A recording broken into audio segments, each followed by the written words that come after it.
The Three Martini Lunch is sponsored today by 4 Patriots, makers of many fine products, including the Patriot Power Generator 2000X. We tell you all the time, you just don't know when your power is going to go out, whether it's bad weather, which is how 83% of power outages happen, by the way, or there's just some fluke accident in your neighborhood, but you want to be ready. So the Patriot Power Generator actually charges more devices for longer in a blackout than non-solar generators. Plus now double the capacity, more power than before, plus expandable capability for even more power.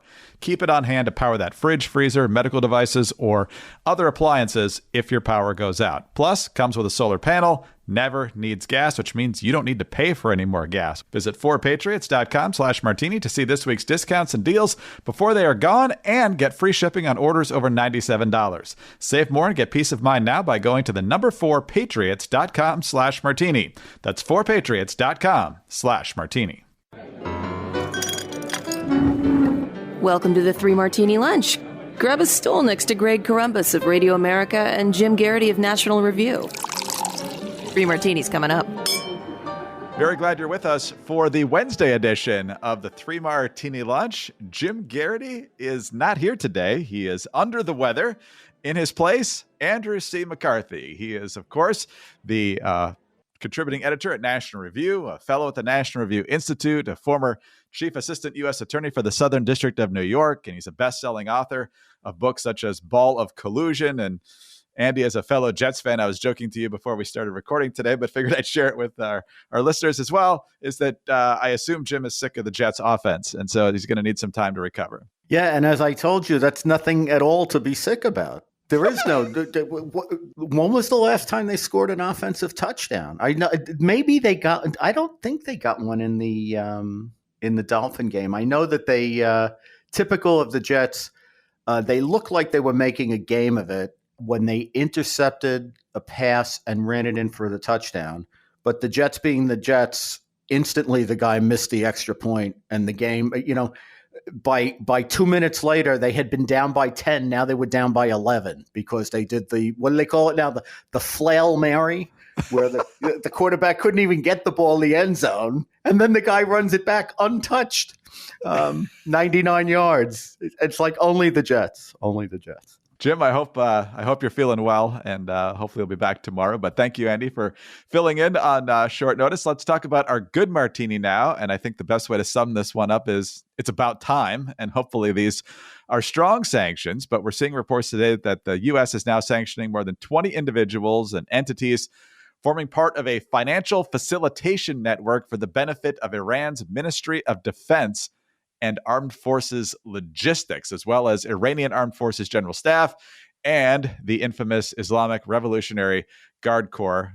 Andy, we've talked many times now since the Hamas attack on Israel in early October that, the Iranians, the administration, the Biden administration is still trying to play with them with kid gloves. And even though there have been dozens, at last count 52, but probably more than that since then, of attacks by Iranian proxies on U.S. positions where there seem to be some injuries anyway. We've had retaliatory strikes on depots and ammunition sites and things like that, but they don't seem to be doing a lot of deterrence.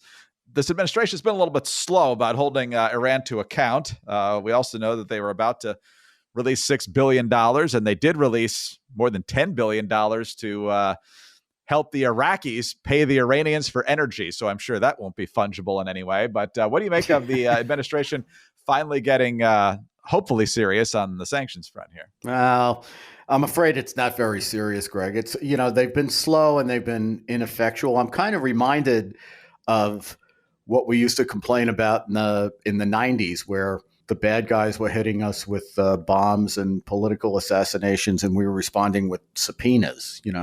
This round of sanctions is against 20 individuals and entities.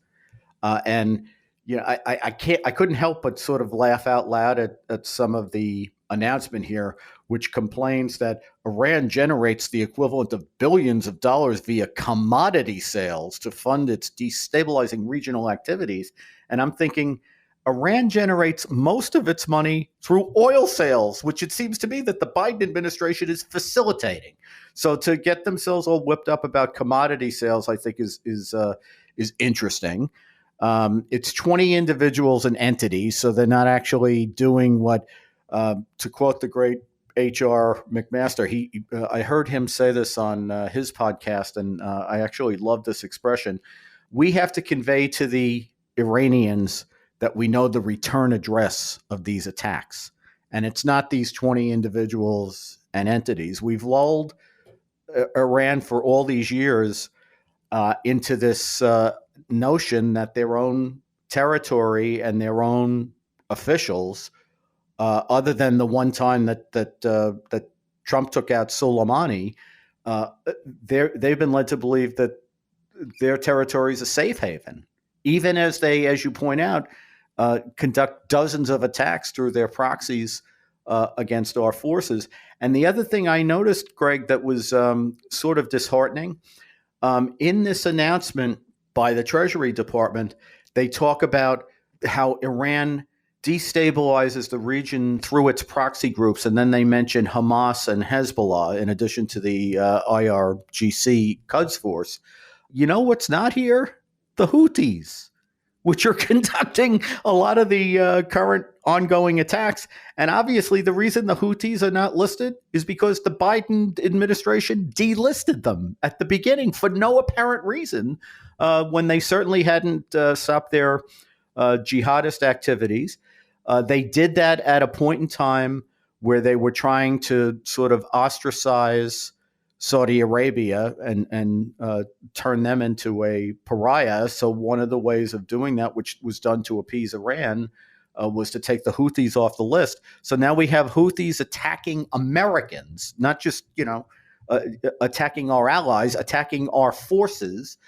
They're not only still off the list, but to the attentive reader here, you might scratch your head and say, "What about the Houthis?" Since they're, they've been behind a lot of these recent attacks.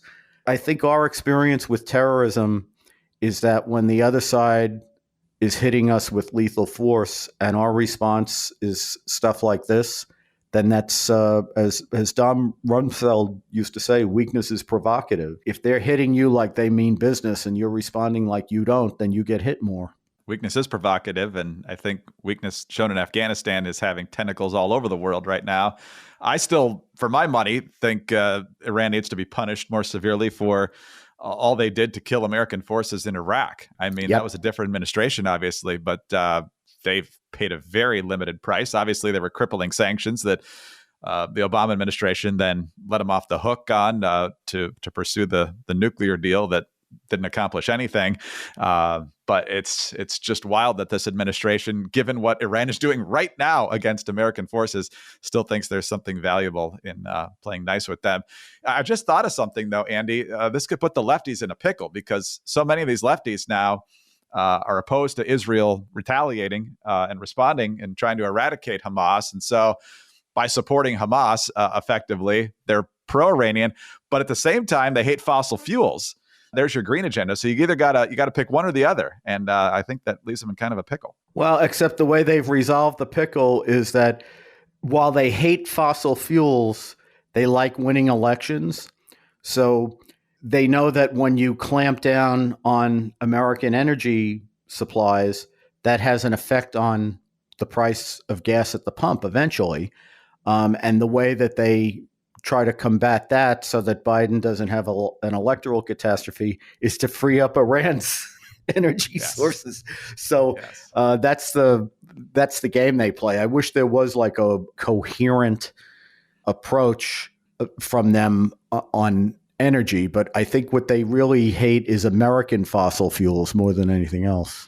Yeah, keep in mind, they don't want us to produce it here and use it here. They want it produced over there and then chugged all the way across the world to American refineries, because that's so much better for the climate. All right, let's talk about a fantastic and, may I say, delicious sponsor for the Three Martini Lunch. We're always happy to promote the delicious products from Omaha Steaks. The holidays are here, so let Omaha Steaks take the guesswork out of gifting. You must know somebody who loves steaks and burgers and chicken and all this great stuff. It's a can't miss gift. So go to omahasteaks.com and take advantage of 50% off site-wide. Plus, use the code Martini at checkout and get an additional $30 off your order. I am so excited every time I get the box of Omaha Steaks because I know they're going to be fantastic. And so you're going to get things like the tender, juicy butcher's cut filet mignon, mouth-watering burgers, gourmet jumbo franks, or even easy-to-prepare meals that are ready in a flash. But hurry, this sale ends soon. Visit omahasteaks.com and save big with 50% off site-wide. Plus, use promo code Martini at checkout to get that extra $30 off your order. That's omahasteaks.com, promo code Martini at checkout. Minimum order may be required. Andy, let's move on to our distasteful bad martini now. As America's First Amendment rights seem to be headed into the shredder as well. The latest information from the special counsel, Jack Smith, as he investigates Donald Trump, does not only involve Donald Trump, it involves potentially millions of Americans, given the popularity of Trump's Twitter account before he got suspended and started his own social media site. But according to New York Post reporting, which is based on several documents released by the Justice Department, keep in mind that the vast majority are still redacted, the special counsel demanded a list of all devices used to log into Trump's Twitter account and information on users in the pages that aren't obscured, the Post reports. There are demands by Smith for information on virtually every conceivable aspect of the former president's Twitter account, including all advertising information and ad topic preferences, all IP addresses associated with the account, Trump's privacy and account settings, records of the account's communications with Twitter support, and all direct messages sent and received by the account from October 2020 to January 2021. The government also sought information on users who interacted with Trump. Quote, all information from the Connect or Notifications tab for the account, including all lists of Twitter users who have favorited or retweeted tweets posted by the account, as well as all tweets that include the username associated with the account, which includes mentions or replies, was under subpoena there. So, Andy, I know these sites have their own rules, and it's not technically the government running Twitter, but it is the government demanding this information. And so where do we stand with the First Amendment when the special counsel is doing something like this? Well, I think it's really disturbing. There's a disturbing investigatory angle to this. And then I think there's also an emerging legal angle that we see threaded through a lot of the Trump prosecutions. Let me start with the investigative stuff. What you're seeing here is this standard sort of scorched earth, the process is the penalty kind of thing that you see from hyper aggressive prosecutors. Obviously, the government is entitled to investigate whether Trump was somehow actionably connected to the Capitol riot. And that, at least, I think, is the pretext for a lot of this.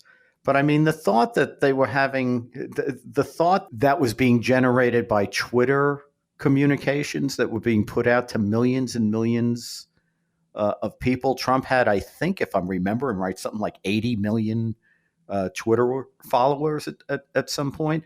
You know, the thought that you were actually going to get material evidence that connected Trump in some kind of a legally actionable way to the incitement of the riot, notwithstanding that the Justice Department has prosecuted over 1,100 people in connection with the riot and never even alleged that Trump was an unindicted co-conspirator, much less charged him with a crime like that. I just think that it's abusive of the prosecutor to conduct himself that way, but there's a point to it, and it's something we've seen very frequently with this Justice Department, which is that they want the people who are their political adversaries to understand that they will go to whatever limits the law allows and then some in order to make their lives miserable, which a investigation can obviously do. So I think there's that abusive aspect of it. But I think the other thing, Greg, that's very interesting, and you see this in connection with not only Smith's, especially the Washington case, the Capitol riot case, and the election shenanigans case against Trump, but also you're seeing it in the New York civil case where there's a gag order on Trump. The Democrats have never been able to prove that Trump is criminally actionably responsible for the violence of January 6th. Now, I want to be clear when I say this. That's not to say that he's not morally and politically culpable. And I've said I would have impeached him over January 6th. But criminal liability is a very different thing from political culpability. When you're talking about impeachment and political culpability, you're talking about stripping a privilege from someone. Political authority is a privilege. And for that reason, our standards for taking it away are not as high as in the criminal justice system, where you're not talking about privileges, you're talking about rights, including the right to liberty, which is why you impose a higher burden on the government to remove that. But what we're seeing in connection with these Trump cases, because they haven't been able to make the connection evidence-wise that would show Trump guilty of incitement, they simply don't have evidence of that. What they're trying to do is make the functional equivalent of that be the fact that, or the circumstance that Trump criticizes people publicly, and then some of his more unhinged followers act on that in ways that range from being obnoxious to actually potentially criminal in the way of harassment and intimidation. And a lot of the theory behind asking courts to give these gag orders in these Trump prosecutions is the idea that even if Trump stays on the correct side, legally speaking, of incitement, he should still be silenced because we know that some number of his followers, third parties, even though he's not telling them to commit violence, their ideas like this is whenever he criticizes someone, it's a dog whistle. And they take that as a signal to, now it's time to intimidate and worse in connection with the people who Trump has criticized. We're seeing that in the New York case. And I think it's a big part of Jack Smith's January 6th case. He's got a lot of, I haven't looked in the indictment in a while, but he's got a few pages toward the back end of the indictment that have a lot of stuff in it about January 6th, even though he didn't charge Trump with a violent crime arising out of January 6th. And that's because they are running with this theory that Trump says provocative things and people act on them, and therefore he's responsible. And that really cuts against our First Amendment theory in this country, where we reject, the idea of the heckler's veto. We reject the idea that you can silence somebody's free expression because some third party may act on it in an irrational way. Given the fact that Trump is not only a defendant in these cases who has a right to defend himself, but he also happens to be the front runner for the Republican Party for the presidential nomination, and therefore has a right to campaign. And let's remember, all of his opposition, Republican and Democrat, they are completely uninhibited in what they can say about the different cases against him. What they're trying to arrange is a situation where only Trump is banned from speaking, or at least banned from broaching certain topics that arise out of these prosecutions. I think that's a pretty troubling First Amendment issue. Yeah, I mean, Trump's got his own legal team, and of course, he's the focus right now. But in terms of people who liked his post, or it's Trump today, could be Elon Musk tomorrow, or whoever else the government doesn't particularly like at a given moment, do we have recourse as citizens against the government doing this?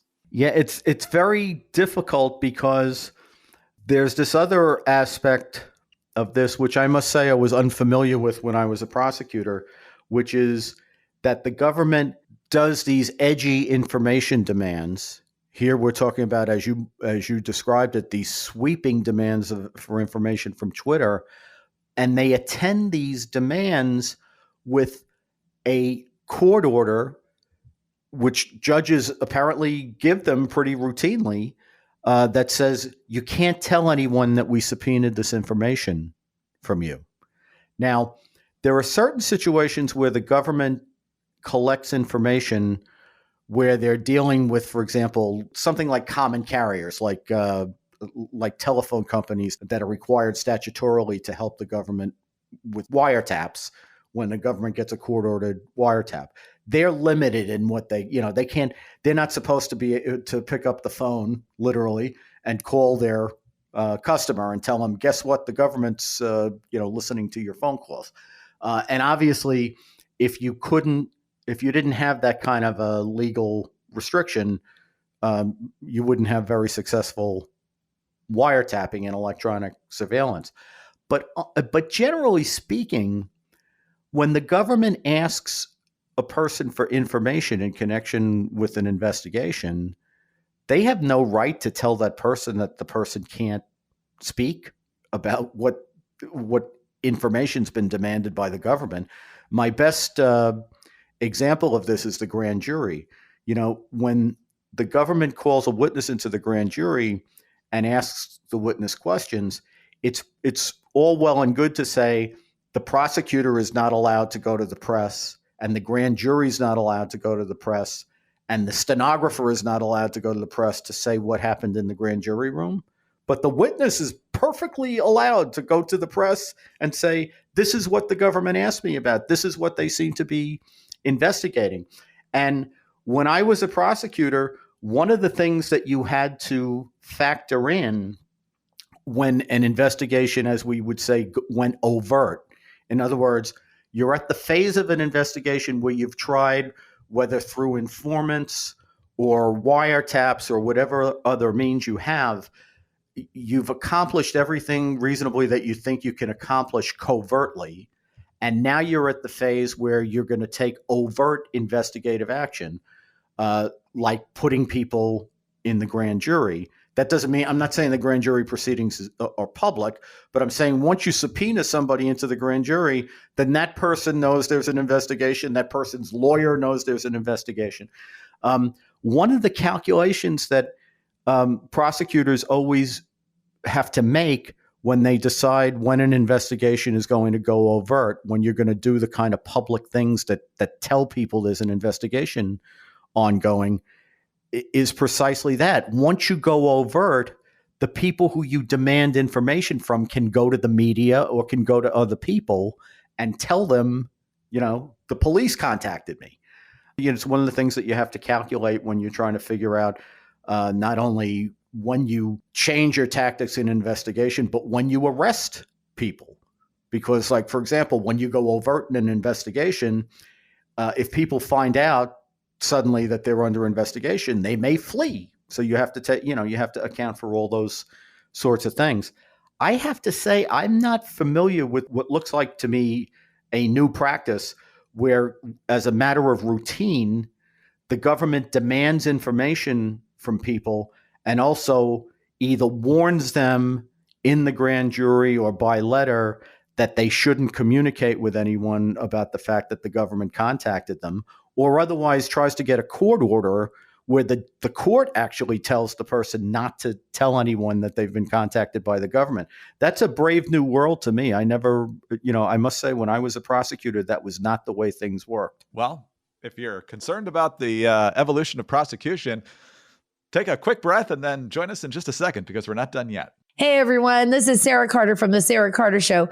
Thanks so much for listening to 3 Martini Lunch. We could all benefit from heart healthy energy, and one of the best ways to do that is by supporting your blood pressure and circulation. Super Beets Heart Chews are an easy and convenient way to support healthy blood pressure paired with a healthy lifestyle. The antioxidants in Super Beets are clinically shown to be nearly 2 times more effective at promoting normal blood pressure than a healthy lifestyle alone. Folks, I take my Super Beets with me everywhere. They are delicious. They come in like little squares in foil, and you just put them in your pocket. You can take them with you anywhere and everywhere. You take them out, take them in the morning, and you feel great all day long. If I'm in New York, if I'm in Florida, if I'm in Chicago, if I'm in LA, I've got my Super Beets with me. They're plant-based and stimulant-free, so you get a productive, heart-healthy, green boost without the jitters. Double your potential with Super Beets Heart Chews. Get a free 30-day supply of Super Beets Heart Chews and a free full-sized bag, listen to this, of turmeric chews valued at $25 by going to americalovesbeets.com. Can't beat that. Get this exclusive offer only at americalovesbeets.com. That's americalovesbeets.com.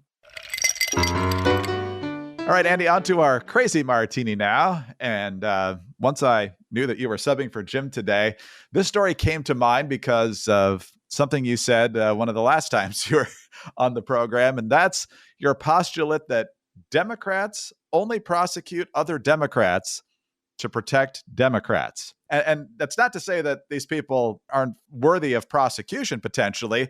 It's just that they won't be prosecuted unless it's politically convenient. But when it comes to Mayor Eric Adams, he was kind of the darling after being elected as mayor of New York City. He wasn't the craziest guy in the Democratic primary. He seemed to, as a former police officer, be concerned about the crime going on in the city. Once he became mayor, of course, he seemed to be far more left than he presented himself during the campaign. And at first, when Governor Abbott and others were sending illegal immigrants into New York City, he welcomed them, but quickly realized that this was not sustainable, saying they were getting about $10,000 a month. And now he's basically saying we're out of space, we're out of money. Unless Washington gives us a whole ton of money, this city's going down fast. And he just had a whole budget situation where there had to be cuts in police spending and so forth. But at the same time, in the last few weeks, we find out that Mayor Adams, or at least people in his orbit, are under investigation for fundraising irregularities. He's also under fire for his dealings with Turkey. And then there's also a sexual assault allegation from 1993 that's at work here. So, Andy, obviously it's speculation at this point as to whether or not this is an example of your postulate in action, but the timing is curious. So how do you go about proving whether your postulate is in fact in play here? Well, I guess the most important thing will be what ultimately happens, right? So there's, as you point out, there are a number of interesting investigative threads that have been reported, but actually nothing's really happened yet, right? Except they took his phone.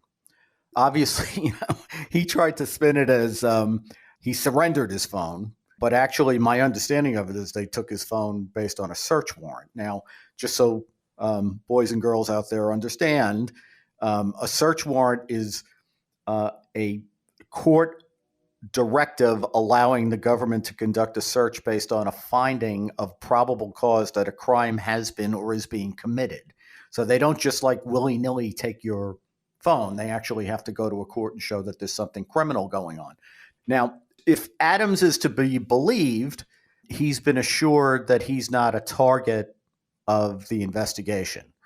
And the reporting I've seen indicates that at least there's some reason to believe that there may be a foreign contributions or bribery scheme involving Turkish officials at the bottom of all this, and whether Adams was actually, whether that happened, number one, and number two, whether Adams was actionably involved in it.